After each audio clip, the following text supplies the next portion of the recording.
கிட்டத்தட்ட 3 வருஷமா நான் வரல, நீ வரலன்னு சொல்லி சொதப்பிட்டு இருந்த திருச்செந்தூர் பிளான் ஒரு வழியா எல்லாரும் வரேன்னு ஓகே சொல்லிட்டாங்க. இவங்கெல்லாம் வரேன்னு சொன்ன நேரமோ என்னமோ தெரியல, ட்ரெயின் நான் வரலன்னு சொல்லிடுச்சு. ஏன்னா சென்ட்ரல்ல இருந்து திருச்செந்தூர் போறதுக்கு ஒரே ஒரு ஸ்ட்ரெயிட் ட்ரெயின் தான் இருக்கு.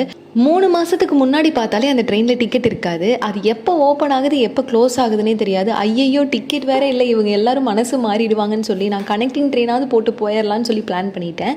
இங்கேருந்து தாம்பரம், தாம்பரம்லேருந்து திருநெல்வேலி, திருநெல்வேலியிலேருந்து திருச்செந்தூர் அப்படின்னு ஒரு பிளான் போட்டேன். ஆனால் எங்கள் அப்பா என்ன சொல்லிட்டாருன்னா, நீ கனெக்டிங் ட்ரெயின்லாம் போடாத, இங்கேருந்து திருநெல்வேலி மட்டும் போகலாம், திருநெல்வேலியிலேருந்து லோக்கல் ட்ரெயின் இருக்குது, 10 நிமிஷத்துக்கு ஒரு வாட்டி ட்ரெயின் வரும் திருச்செந்தூருக்குன்னு சொல்லி எங்களை நம்ப வச்சு கூட்டிகிட்டு போயிட்டாரு. நானும் எங்கள் அப்பா ஒரு 7-8 வாட்டி போயிருக்காரு. அதனால் எங்கள் அப்பாவுக்கு நல்லா தெரியும். எங்கள் அப்பாவுக்கு தெரியாத இடமே இல்லை திருச்செந்தூரில். அவரை நம்பி நானும் போயிட்டேன்.